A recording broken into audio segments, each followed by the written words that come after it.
Alô, alô, tripulantes! Hoje estamos recebendo na nossa nave uma pessoa que realmente comanda os alunos de escolas públicas de todo este Brasil. Se o ensino público é o que é hoje, é por causa desta mulher que está aqui na minha frente com vocês, Guilhermina Abreu! Obrigada. Ela exagerou muito, viu, gente? Não, mas, gente, é verdade, é verdade. Vocês vão entender um pouquinho da história dela e do que ela faz. Ela mobiliza mais de 250 mil alunos em um estádio de futebol para ouvirem histórias inspiradoras e poderem, a partir disso, né? A palavra convence, o exemplo arrasta. Então, mas vamos começar aqui falando um pouquinho da história dela. Gui, prazer te receber. Estou muito feliz porque, além de tudo, uma das pessoas assim que eu mais amo na minha vida está na minha frente, né? Vim até com a pulseirinha que ela me deu, em uma dessas viagens que ela faz pelo Brasil inteiro. Do Amapá. Do Amapá. E, assim, para mim é uma honra ter você aqui e poder compartilhar a sua história com mais e mais pessoas. Eu que estou muito, muito feliz de estar aqui, não só pelo convite, mas a nossa amizade é uma coisa muito especial, né, Pepe? A gente tem, inclusive, muita história para contar. Então, obrigada demais pelo convite. Mesmo. E Gui, conta um pouquinho. Olha, a Gui, ela participa hoje, ela é a fundadora de uma das melhores ONGs desse Brasil, Crio Impossível. Na verdade, é Embaixadores da Educação. Isso. E um dos projetos é Crio Impossível. Eu tô tão acostumada a falar CRI, todo mundo, que eu já vou no CRI direto. Sim. Mas explica um pouquinho pra gente sobre os embaixadores, inclusive um beijo pra Polly também, né? Então, Embaixadores da Educação é uma ONG que a gente trabalha para levar mais oportunidades para alunos de escolas públicas, muitos deles que têm o potencial, mas não têm tanto acesso. Todos nós, os fundadores do Embaixadores da Educação, a gente estudou a vida inteira em escolas públicas e quando a gente estava no ensino médio, a gente teve a oportunidade de participar de um projeto social que transformou muito as nossas vidas. E ali, na época, em BH, ainda localmente, a gente não queria fundar uma ONG, uma organização, a gente nem sabia o que era isso. A gente queria fazer um projeto para multiplicar para outros alunos a oportunidade que a gente teve quando estava na escola pública participando desse projeto social. E aí nasce o Embaixadores da Educação de uma maneira muito informal ali, a princípio, em BH, e hoje a gente faz uma série de projetos para poder dar asas para esses alunos de escolas públicas brasileiros voarem mais altos. Um desses projetos é o Crio Impossível, que você falou, é o nosso projeto mais conhecido, muita gente acha que até o nome da ONG, que tem o objetivo de ser o dia mais inspirador da vida do aluno de escola pública. O CRI, eu acho que tem uma frase da Lisiane Lemos que define muito bem o CRI, que a gente não sonha com aquilo que a gente não vê. Então, se a gente não vê referências que vieram da mesma realidade que a gente não sonha com aquilo. Então, o CRI nasceu com esse objetivo, hoje é sediado em estádios de futebol e retransmitido em escolas públicas do país todo. E a gente também tem a Empower, que é um programa que os alunos desenvolvem competências e habilidades empreendedoras e no final dessa jornada são premiados com bolsa integral de estudo, intercâmbio para o Vale do Silício e outras oportunidades.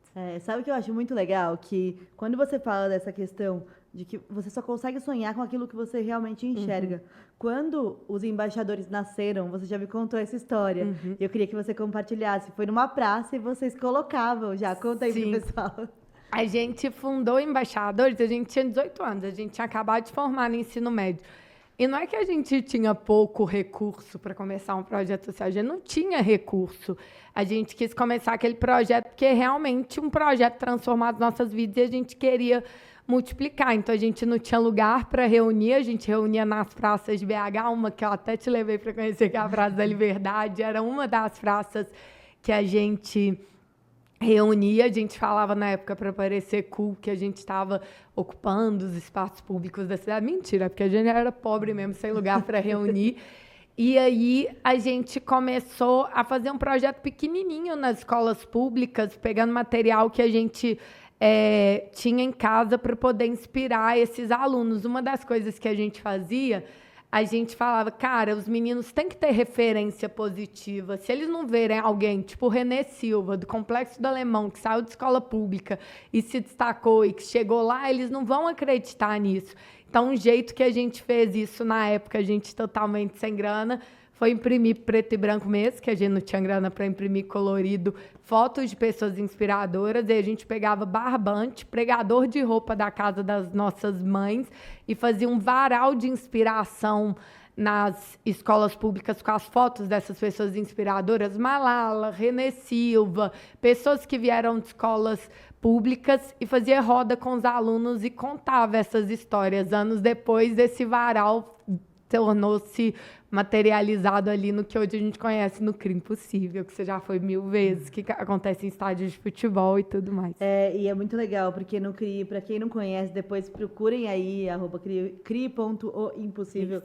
A gente já teve presenças, assim, ilustres. A gente já teve Boca Rosa, a gente já teve... quer falar? Uai, Boca Rosa, Sabrina, que sei que levou também... Gustavo Tubarão, que os meninos gostam muito, desde grandes figuras, assim, de grandes influenciadores, Favelado Investidor, até pessoas que, às vezes, no público de ensino médio, eles ainda não conhecem, mas que a gente quer tornar conhecida entre esse público, tipo a Jaqueline Góes, que é a cientista que ajudou a sequenciar o Covid. Então, sempre tem nomes. Teve Lauren Prota, ano passado, que tem uma história super legal, que ela foi bolsista e lutou muito para conseguir estudar, e hoje a carreira dela gira muito em torno disso. Emicida, Condizila, já teve nomes muito legais. Muito legal isso. E o mais legal é que, apesar desses nomes serem muito conhecidos pelo Brasil, quando eles estão no palco, eles são histórias inspiradoras para alunos de escolas públicas. A Boca Rosa não vai lá falar do Big Brother, ela vai lá falar em como ela saiu da escola pública e virou uma empreendedora de sucesso. Né? Exato. A ideia é que sejam pessoas... A gente faz um processo de curadoria, né, muito grande, você participa muitas vezes para a gente chegar a nomes que sejam não só... A gente não quer heróis, a gente quer heróis possíveis. Então, nomes que os alunos, de fato, se identifiquem e que eles vão lá dar uma aula de vida... de como saíram da realidade que eles saíram e ou construíram negócio ou seguiram suas carreiras, seja a área que for. Gui, e o mais incrível de tudo, assim, eu já sou super fã do projeto todo, mas o que eu acho legal, e quando a gente fala de educação e de escola, a gente pensa muito naquela coisa de português, matemática, história, geografia, e não que isso não seja importante, mas eu acho que os embaixadores fazem um trabalho a mais. Eles preparam o aluno de escola pública para empreender. E é o que eu falo em todo episódio aqui, eu falo que empreendedorismo não é criar CNPJ. Empreendedorismo é você transformar o ambiente em que você vive. Né? Você pode ser CLT e estar empreendendo dentro da sua empresa, você tem lá proatividade, é isso. E os alunos saem muito preparados. Eu já tive a honra de conhecer muitos desses alunos. E eu queria que você compartilhasse um pouco com o pessoal aqui algumas histórias de projetos que saíram. O CRI começa com tudo, aí o pessoal vai para Empower, né, que é uma plataforma, e aí eu queria que você contasse um pouquinho de alguns projetos que saíram da Empower. Legal, é porque o CRI Impossível é o início dessa jornada, né? Esse dia para largar a expulsão, que os meninos ficam super animados, que eles veem histórias inspiradoras, e depois a gente convida os alunos para participarem da jornada Empower, que acontece ao longo do ano, que os alunos têm que identificar problemas das suas escolas e comunidades e criar soluções e executar essas soluções, se virando lá com os recursos que eles têm. Justamente porque a gente acredita no empreendedorismo, na educação empreendedora, como uma ferramenta deles desenvolverem atitude de vida, né? As pessoas confundem muito educação empreendedora com educação empresarial. Educação empresarial é sobre abrir negócio, administrar negócio. Educação empreendedora é sobre desenvolver habilidades e competências empreendedoras. E aí um dos nossos programas, que é a Empower, trabalha muito nisso. O CRI Impossível trabalha o espírito empreendedor, e a Empower essas habilidades, e os alunos são desafiados a criar projetos para os problemas que a escola está vivendo. Um dos projetos, por exemplo, que você gosta muito, são de 2 alunos nossos do Maranhão, que durante o pós-pandemia foi muito difícil para todo mundo na educação, mas especialmente para os alunos de escolas públicas. E aí a gente lançou um desafio na Empower dos próprios alunos criarem projetos para ajudar a combater evasão escolar, porque muitos alunos pós-pandemia estavam desistindo de estudar. E aí uma dupla de alunos nossos descobriu, porque existe um processo para esses alunos criarem os projetos. Uma das etapas é você descobrir a raiz do problema. E para cada localidade, cada realidade, cada escola pública, a raiz é diferente. Então, esses nossos alunos do interior do Maranhão, por exemplo, eles descobriram que, como as aulas na época estavam online, muitos alunos tinham vergonha, porque eles não sabiam acessar o Google Meet, mas não tinham coragem de perguntar, porque eles tinham vergonha, e aí eles não participavam e simplesmente desistiam de estudar. Quando eles perceberam que o problema era esse, eles perceberam entrevistando os alunos desistentes, eles criaram um WhatsApp anônimo, que era tipo um saque de ajuda ali, que o aluno poderia entrar a qualquer hora lá e tirar a sua dúvida de como acessar o Google Meet, como acessar as atividades online e tudo mais. E aí os alunos achavam que era tipo um chatbot, uma inteligência artificial que estava respondendo ali automaticamente. Eles ficavam menos tímidos, porque era tipo 24 horas o atendimento, era um plantão, tira dúvidas.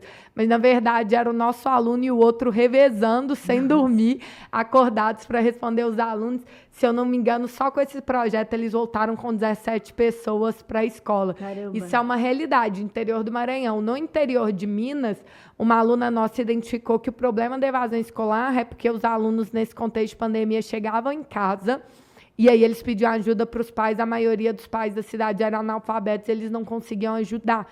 E aí, para fazer o para casa, o aluno ficava com vergonha, não voltava para a escola e desistia de estudar, porque ele não queria mostrar para a professora que não fez atividade. E aí, para combater a evasão escolar nessa cidade, que é Miraí, interior de Minas Gerais, a Priscila criou um projeto para alfabetizar os pais da cidade. E aí ela ajudou a alfabetizar, junto com um grupo lá, uma parcela enorme da cidade. Com isso, diminuiu a evasão escolar dos filhos, porque eles podiam ajudar os filhos no para casa. Nossa, muito incrível isso. E o mais legal é quando você percebe que as causas elas podem estar ligadas a qualquer coisa, né? A gente percebe como é importante a gente expandir nossa consciência e começar a olhar tudo de diferentes pontos de vista. Porque aquele ponto de vista mais inusitado pode ser a solução do seu problema. E é por isso que a educação empreendedora é tão importante. Não existe uma solução que vai resolver todos os problemas da educação no Brasil. O Brasil são muitos Brasis. Cada realidade é totalmente diferente da outra. Quando os cidadãos, as pessoas são empoderadas por meio da educação empreendedora, outras formações, eles ganham poder na ponta para poder atuar em cima desses problemas. E aí eu vejo que você leva isso para o seu dia a dia. Porque a Guilherme, ela não recusa um convite. Não. Ela não recusa, sabe? É uma pessoa que ela tá lá nos Estados Unidos com vários líderes mundiais, que a gente vai falar um pouquinho sobre isso aqui também. Aí eu chamei ela, tinha voltado de uma viagem, eu chamei ela para uma imersão que chama Instituto Flamel. Gente, não tem nada a ver com essa parte de ONGs, né? Não tem nada a ver, era só uma... eu estava chamando a Guilhermina, minha amiga, para algo que eu também queria conhecer em Minas Gerais, lá no Grande Hotel de Araxá, né? E aí, a Gui tinha acabado de voltar, a gente foi lá conhecer essa imersão. E conta um pouquinho. A gente precisava contar essa história aqui. É porque é o seguinte, primeiro tem um contexto que eu sou uma pessoa que, quando eu era mais nova, eu não tive acesso a muitas oportunidades.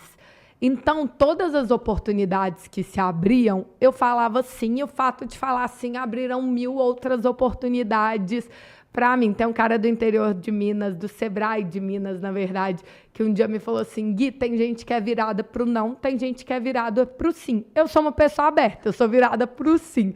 A não ser que vá tirar o foco, que vai me atrapalhar, tudo que me convidarem eu vou chamar. Isso acabou me fazendo ser uma pessoa muito dos rolês aleatórios, que a minha turma fala: Gui, você é a Ronaldinha Gaúcha da turma. Todo dia você tá num rolê que não tem nada a ver com o outro, porque eu tô no meio do povo do terceiro setor e no meio corporativo, e nessa turma aqui, e na galera em tribos diferentes e tal, enfim. E a Pepe me chama para muitos rolês aleatórios e eu sempre vou, sempre acaba dando bom, né? A gente, inclusive, consegue muitos convidados para o Crime Possível por meio de apoiadores desses rolês aleatórios. E aí a Pepe um dia me liga, ela estava em São Paulo, e fala assim: Gui, vai ter uma imersão, é um negócio de nerd, eu acho que fã de Harry Potter, para influenciadores de São Paulo, no interior de Minas. E até então, agora não mais, porque a Pepe, namorando, aprendeu mais sobre Minas, mas a Pepe achava que em Minas é tudo BH, é tudo perto. Minas Gerais tem 853 municípios. Então, ela acha que qualquer lugar de Minas é só você chegar lá. E aí ela falou isso, ó, vai ter uma imersão, um negócio de nerd, que eu acho que é fã de Harry Potter, de influenciadores de São Paulo, num hotel no interior, num castelo no interior de Minas. Aí eu virei, ela falou, você quer ir? Aí eu pensei, eu não sou nerd, não sou fã de Harry Potter, não sou influenciadora, não sou de São Paulo, não tem nada a ver para eu ir, né? O que eu falei? Vou. Pepe, eu vou e tal. Eu falei, onde que vai ser? Deixando bem claro, eu amava Harry Potter quando eu era criança. Você é fã, eu nunca assisti. Aí eu falei, Pepe, onde que vai ser? Aí ela falou assim, em Badil. Aí eu falei... eu não conheço todos os 853 municípios, mas eu viajo muito visitando escola pública. Eu nunca ouvi falar num município mineiro chamado Badil. Aí ela falou, não, mas vai ser em Badil. Aí eu googlei, não existia Badil. Eu falei, tá, ela falou, você tem que fazer o cadastro. Na hora que eu entrei, que eu abri o cadastro, e ela falou que ia ser num castelo. Eu olhei a foto do castelo, eu falei assim, uai... Ou tem 2 grandes hotéis de Araxá em Minas Gerais, tem um clone, ou esse trem não é em Badil, é Araxá. Eu falei, Pepe, vai ser em Araxá. Ela falou, não, vai ser em Badil. Me falaram aqui, vai ser em Badil. Eu falei, não existe um lugar em Minas Gerais chamado Badil, e esse é o Grande Hotel de Araxá. Eu já fui lá 3 vezes, eu conheço o Grande Hotel de Araxá. Ela falou, não, peraí que eu vou ligar. Ela ligou para alguém, ela me ligou de volta e falou, é Araxá, mas não pode falar pra ninguém. Eu falei da viagem. Eu falei, como assim?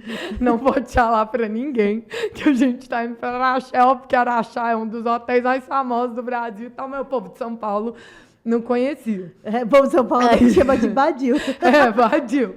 Eu falei, por que estão chamando Araxá de Badil? Eu falei, beleza. E eu amo o Grande Hotel de Araxá. Eu falei, vou comer de graça, vou beber de graça, vou ficar hospedada, não sou influenciadora nem nada, mas estou indo lá e tal. Só que todo mundo ia sair de São Paulo de um ônibus. Eu fui a única que ia sair de BH num ônibus separado e tal, que saía de BH. Detalhe, eu achei que eu ia chegar rapidinho. A Pepe acha que o Brasil todo é um do lado do outro, Amapá, de São Paulo, de Belo Horizonte. Aí peguei o ônibus, a Pepe falou, a gente ia chegar meio-dia. Eu falei, eu vou chegar às 6 da manhã, mas eu conheço o Grande Hotel de Araxá, qualquer coisa eu peço para antecipar meu check-in, eu pago, eu fico lá na recepção e tal, beleza. Cheguei, e eu, na época, eu andava mais de buzzer para Rio e São Paulo, e eu achava que todo lugar que o buzzer te deixava era tipo um lugar. Porque quando eu venho para São Paulo e Rio, eles me deixam num lugar. Eu peguei um buzzer para Araxá. Cara, parou no meio de uma estrada, 5 da manhã, escuro, o motorista falou, desce. Eu falei, aonde? Que é o ponto? Aqui é Badil. Aí era uma estrada, não era nem Badil ainda, era na esquina do fim do mundo de Badil. Numa estrada, assim, cheio de caminhoneiro.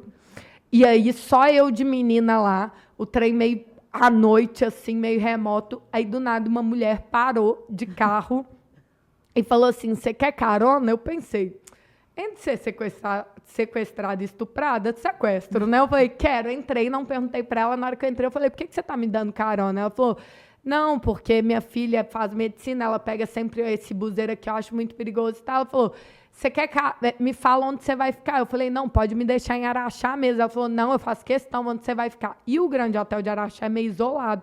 Ela falou, não, te faço questão. Eu falei, Grande Hotel. Na hora, ela já fez uma cara que arrependeu, mas não podia voltar atrás. Aí a mocinha, tadinha, foi lá, me deixou no Grande Hotel. Na hora que a gente foi entrar de carro, o cara perguntou assim, ela falou, eu vim deixar ela. Aí o homem perguntou assim para mim, você é atriz? Eu não sei, porque eu respondi, sim. Eu falei, às vezes eu tô bonita hoje e tal. Aí ele falou, então pode entrar. Entramos. Aí a mulher falou, tem certeza? Eu falei com ela que eu não sabia se ia poder dar check-in e tal. Ela falou assim, tem certeza que você não quer que eu te espere? Eu, não, Grande Hotel de Araxá conheço demais, pode me deixar aqui e tal. Saiu, eu desci. Na hora que eu desci do carro, eu fui entrar na recepção. Aí eu falei, bom dia. Ela, bom dia. Eu falei, eu queria tentar adiantar meu check-in e tal. Ela, você é atriz? Aí eu falei, não. Segunda pessoa no dia. Eu falei, que isso? Eu devo estar bonita hoje. Aí ela, você é atriz? Eu falei, não. Aí ela, então não tem como adiantar seu check-in. Aí eu falei, nossa, por favor, moça, toda vez que eu chego aqui eu adianto check-in, já fiquei hospedada várias vezes. Ela falou, não tem como. Aí eu falei, então tá, eu vou ficar sentada aqui no sofá esperando a hora do check-in. Aí ela, peraí que eu tenho que ligar pra Vanessa. Ligou pra Vanessa, voltou. Você nem sabia quem era a Vanessa. Vanessa. Eu não sabia quem era a Vanessa. Depois eu fui descobrir que era a J.K. Rowling e tal, mas calma. Aí, vou ligar pra Vanessa. Aí ligou pra Vanessa. Gente, um detalhe importante, tá? Eu devia ter, isso não faz muito tempo, não faz 2 anos, 28 anos. Aí ligou pra Vanessa, ela falou, não vai poder ficar aqui. Aí eu falei, como assim não vou poder ficar aqui? Porque o hotel é no meio do nada, o grande hotel de Araxá. Ela falou, não vai poder ficar aqui dentro. Eu falei, então vou ficar na escada aqui na porta. Ela falou, não pode ficar em nada das imediações. Você vai ter que ficar na estrada. Aí eu sozinha. Aí eu falei assim... uma mensagem, eu tava sem sinal. Aí eu, mas na estrada, tipo assim, no meio da sarjeta, do nada. Aí ela virou e falou assim, não, é porque a entrada tem que ser todo mundo junto, porque vai ter uma coisa meio lúdica. Eu falei, moça, eu tenho 28 anos. Eu já não vou estar nesse trem lúdico e tal. E outra coisa, eu já fiquei aqui, eu sei como que o hotel funciona e tal. Ela falou, não vai dar e tal. Fui jogada na estrada. Aí eu descobri que tinha um hotel de funcionários que ela falou que dava pra ir a pé. Eu andei umas meia hora. Fiquei no hotel de funcionários esperando a Pepe chegar com o ônibus. Aí a Pepe me manda uma mensagem assim. Guilherme, não tô entendendo nada. O povo tá tudo aqui com varinha mágica. Com vassoura. E discutindo qual que é o curso de graduação que eles vão fazer, e uns papos de vassoura e de não sei o quê, e eu não trouxe nada disso, e o povo tá levando muito a sério, eu não tô entendendo nada. Eu falei, se você não tá entendendo, imagina eu que tô jogada aqui na estrada. Nunca aconteceu isso, eu não poder entrar no grande hotel, sempre fui e tal. Aí ela, não sei o quê, a vassoura e tal. Beleza. Voltei. Na hora que eu voltei, o grande hotel já estava transformado, não tinha mais escrito grande hotel de Araxá, fizeram tudo lá, Instituto Flamengo, transformaram num castelo e tal, e eu tô vendo que os funcionários do hotel estavam achando meio papo de doido, com um olhar meio assim, o que esse povo tá arrumando? Chegaram os alunos, chegou a Pepe, chegou 2 caras com roupa de rebelde assim, pra me cumprimentar e falou... Não tá entendendo? A gente foi parar em uma imersão. Que eu não sabia que era uma imersão. Que era de um livro, né? Da Vanessa. Que é muito legal. Que é muito legal. Depois a gente conheceu eu fiquei super fã. Ela é tipo uma J.K. Rowling brasileira, só que ela criou uma imersão. Ela escreveu um livro, uma série de materiais sensacional e tal, para meninos de 14, 15 anos. E ela criou esse castelo, que é essa imersão e tal, e a gente ninguém sai do personagem. E ninguém sai. Começa a existir. No convite, só que a Pepe não me avisou. Só que a Pepe não me avisou. Eu falei, que surto coletivo é esse e tal? E aí, só que aí, o final de semana inteiro foi dentro dessa imersão. E eu achei muito legal, porque realmente a Vanessa, ela criou um mundo e essas pessoas, elas participam desse mundo. É muito legal, muito legal. Tinha um garçom... Só faltou você me explicar antes de eu ir, porque eu não tava entendendo nada. Eu também não sabia. O que tá acontecendo, gente? Eu também não sabia, mas tinha achei que era uma internação psiquiátrica coletiva. Mas eu conheci a Vanessa. Aquela hora eu fiquei horas conversando com ela. Ela é uma gênia, assim. Criou mundos, tem tudo. Tem a moeda, tem o mapa e tal. E aí tinha um garçom chamado Seu Alaoura, eu nunca vou me esquecer dele. E aí, nisso, chegou um professor do esporte deles, que eu não sei qual... tipo quadribol, né? O professor, e falou assim, porque eu sou da equipe, do time e tal, desde, sei lá... Aí ele falou, tipo, desde 1420, sei lá. Aí o Seu Alaoura falou, nossa, eu fui do time de Araxá, mas é recente. Tipo, ele ficou até assustado, sabe? Eu ficava olhando a cara dos garçons do grande hotel de Araxá. Eles nunca viram nada parecido. Eles estavam tipo assim, o que aconteceu? E ela fechou mesmo o hotel inteiro. E ela fechou o hotel inteiro. É algo que tem uma super aderência. E também é uma forma de empreender, né? É muito legal. As pessoas que saem de lá, elas saem desse mundo que é mágico mesmo. E assim, o mais legal aqui é que você topa essas coisas.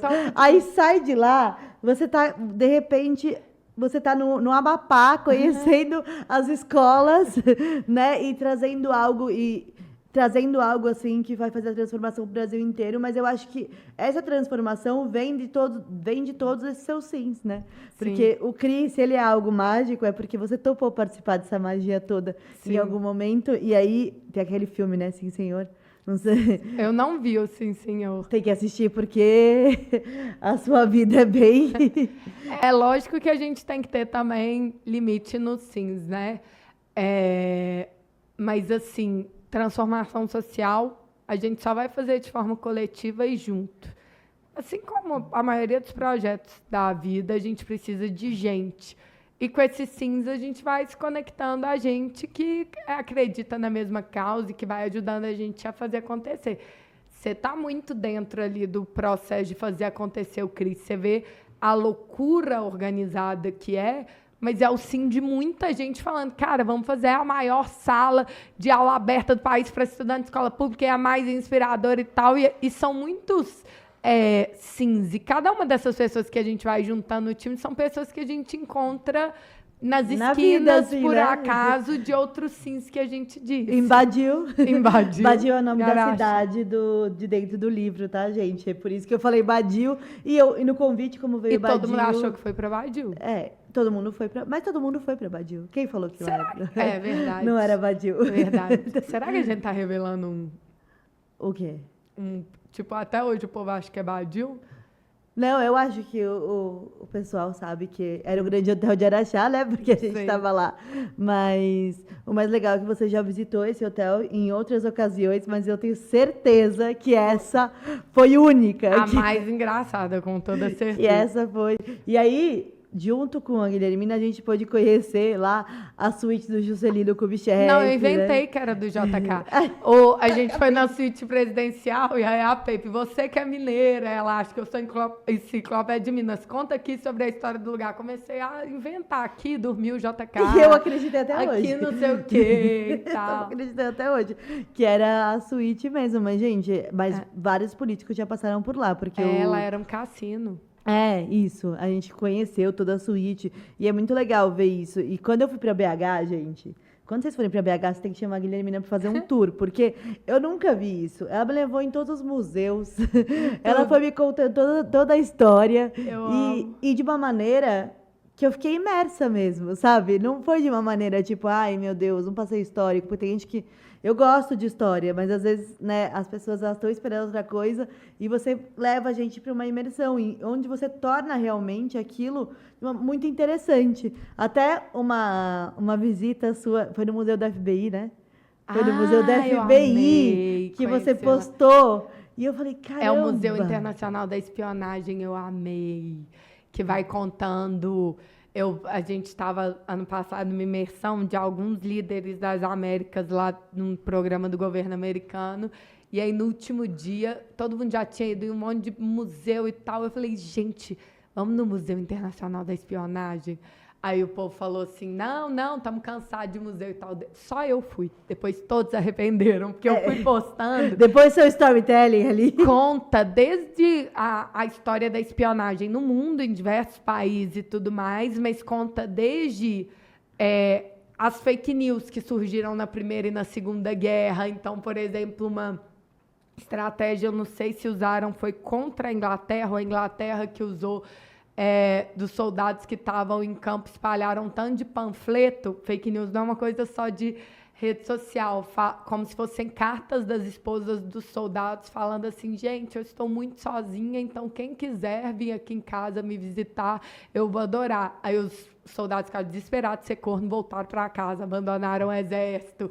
Uma das sabotagens de espionagem, conta várias coisas desse mundo de espionagem, de FBI, várias coisas pesadas também, né? Porque nesse mundo muitos direitos humanos não foram respeitados, mas muito legal o Museu da Espionagem do FBI, eu adorei, né? E dá pra ver que tudo é muita estratégia, né? Eu tava conversando com meu vizinho, que ele escreveu vários livros, e tem uma história muito interessante que ele me contou do Império Inca, que quando os espanhóis chegaram para dominar o Império Inca, e me perdoem aí se eu falar alguma informação errada, mas vocês vão entender a história, eles inventaram para os incas que os cavalos eram bichos tipo leões, sabe? Onças. Olha. Que eles comiam gente. Então, os espanhóis chegavam a cavalo, mesmo sendo em menos quantidade, eles ficavam com muito medo. Porque eles falavam, não, peraí, eles estão dominando um bicho que é tipo um leão, que vai matar a gente.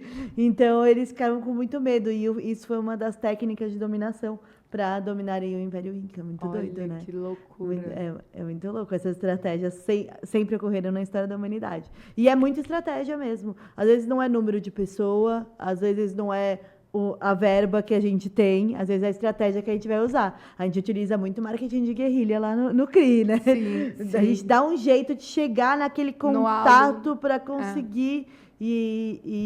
Para viabilizar, né, o projeto.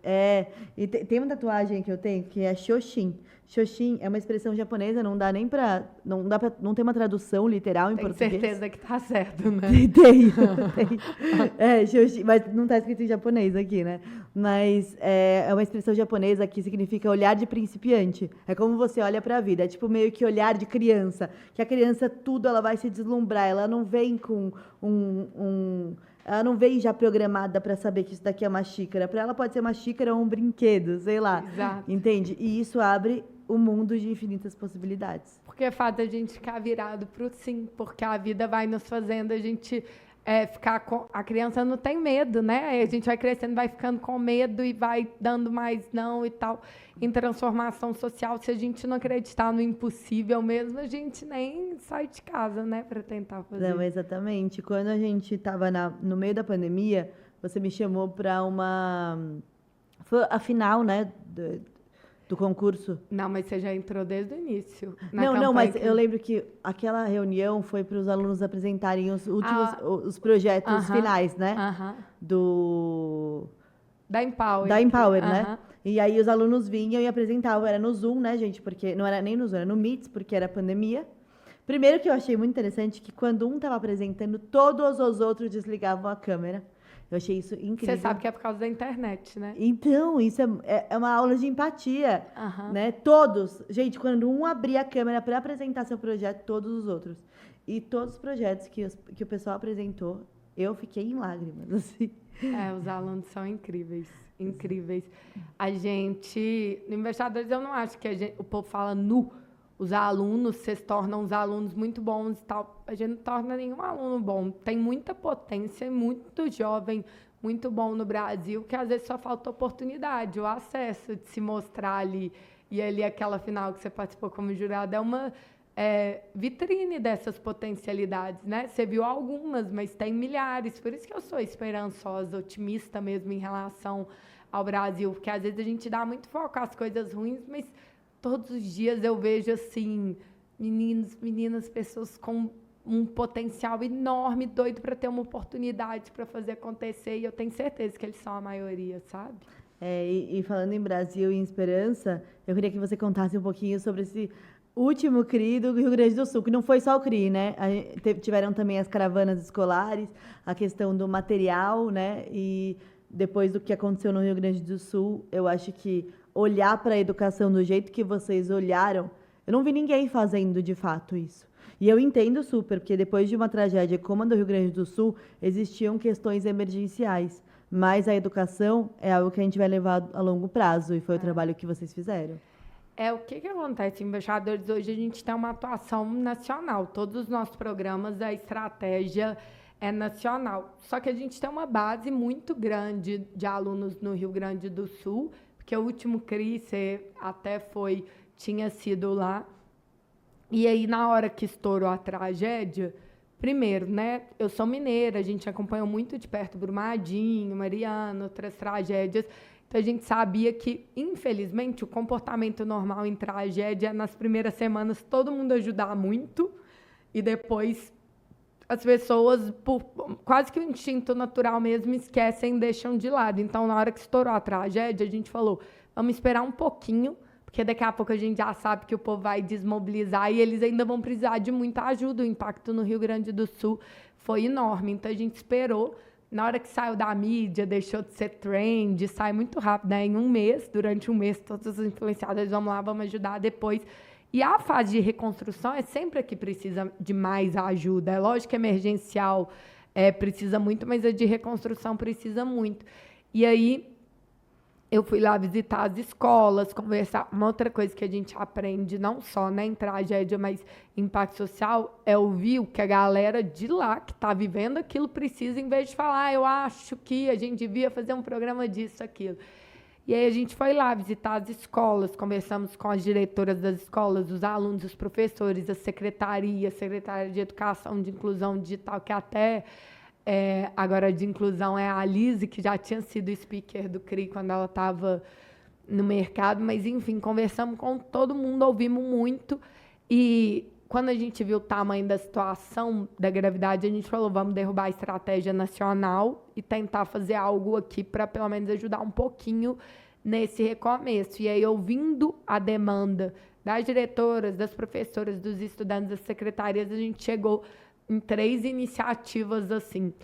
Uma era uma caravana de reforço escolar em parceria com a Secretaria de Educação do Rio Grande do Sul, que a Raquel falou, cara, para a gente é uma prioridade, porque, né, os alunos perderam a aula, vai ter o Enem aqui, e esses alunos não podem desistir, então a gente nunca tinha feito caravana, nosso foco não é reforço escolar, é educação empreendedora, mas a gente falou, cara, se é o que eles estão precisando, é o que a gente vai fazer. Numa parceria muito bonita com a Secretaria de Educação, a gente fez essa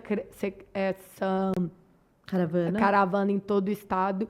E olha que ainda assim, o Rio Grande do Sul teve o maior índice de abstinência do Enem da história. Imagina se não tivesse tido a caravana. Antes da caravana, a secretária também queria pôr tipo um cursinho ali, um reforço de revisão do Enem. O professor Noslen ajudou a gente a engajar professores que são estrelas assim do Brasil todo, Débora Ladin e tudo mais, para fazer um curso para esses alunos do Rio Grande do Sul. Então, caravana foi a primeira coisa. Quantas cidades vocês passaram? Foi mais de 40. Caramba.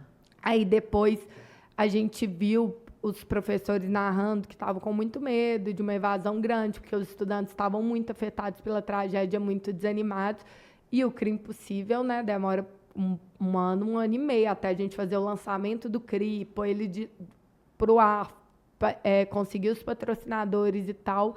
E eles pediram para a gente fazer uma outra edição do CRI Impossível lá no estádio de futebol para animar esses alunos que foram muito afetados pelas chuvas.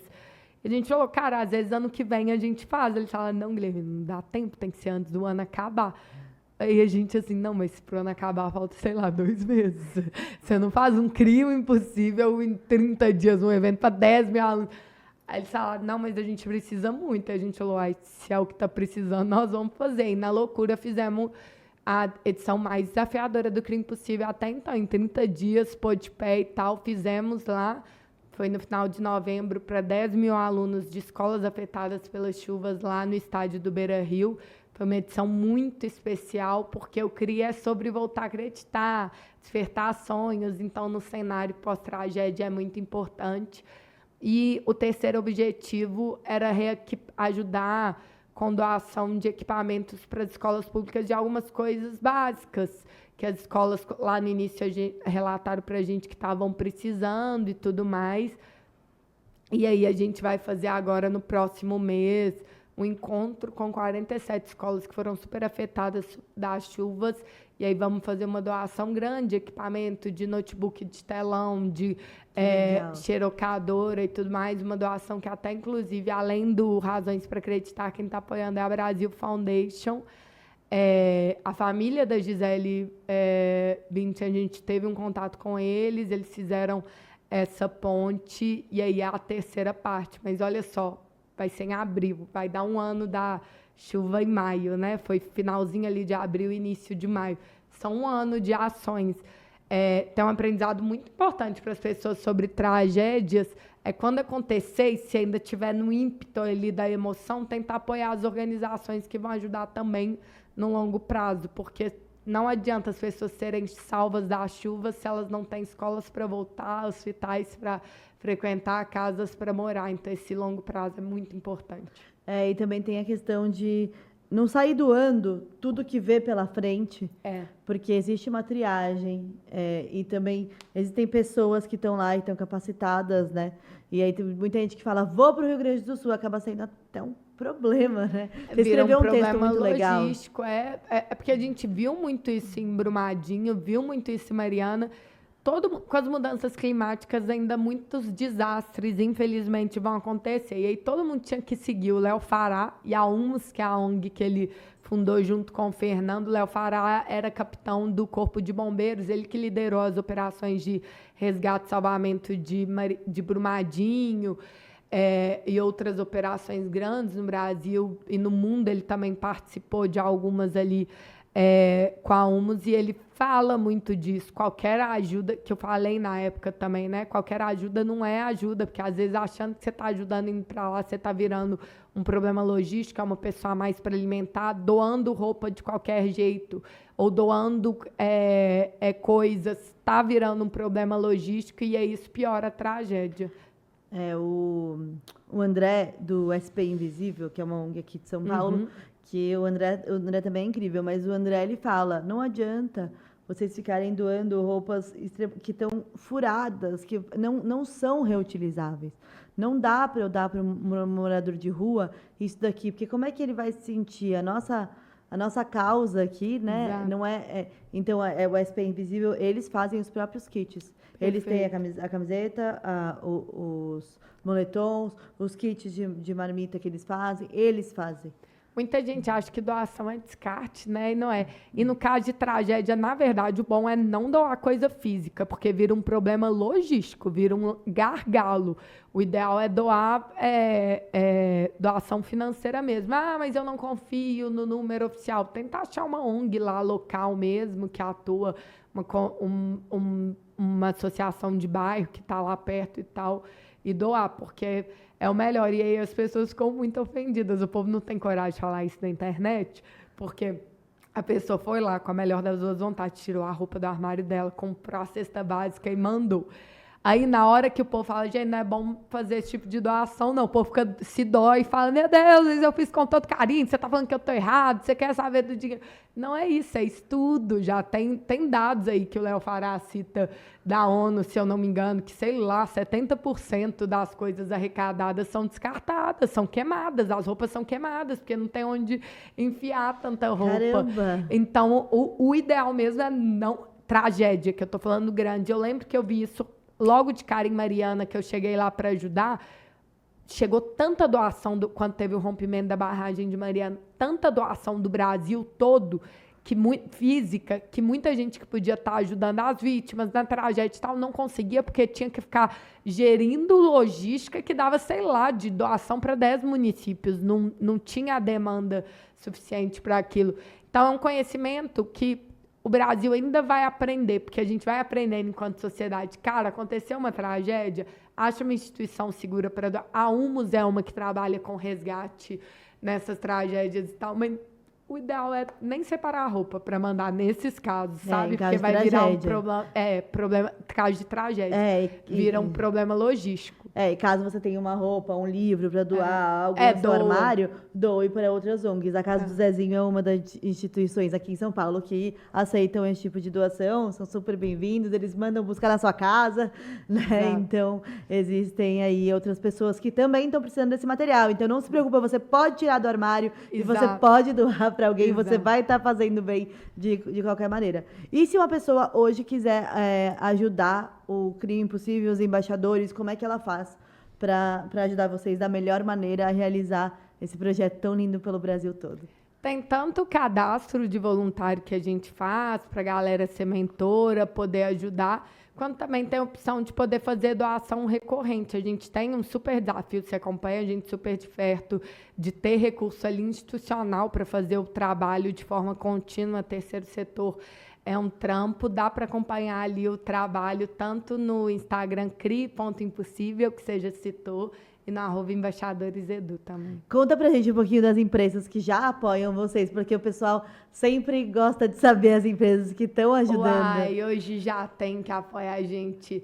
iFood, MRV, Grupo Sada é um grande apoiador há muito tempo. A TM1 é uma grandíssima apoiadora nossa. A Simpla também apoia, e os empreendedores por trás, né, de TM1.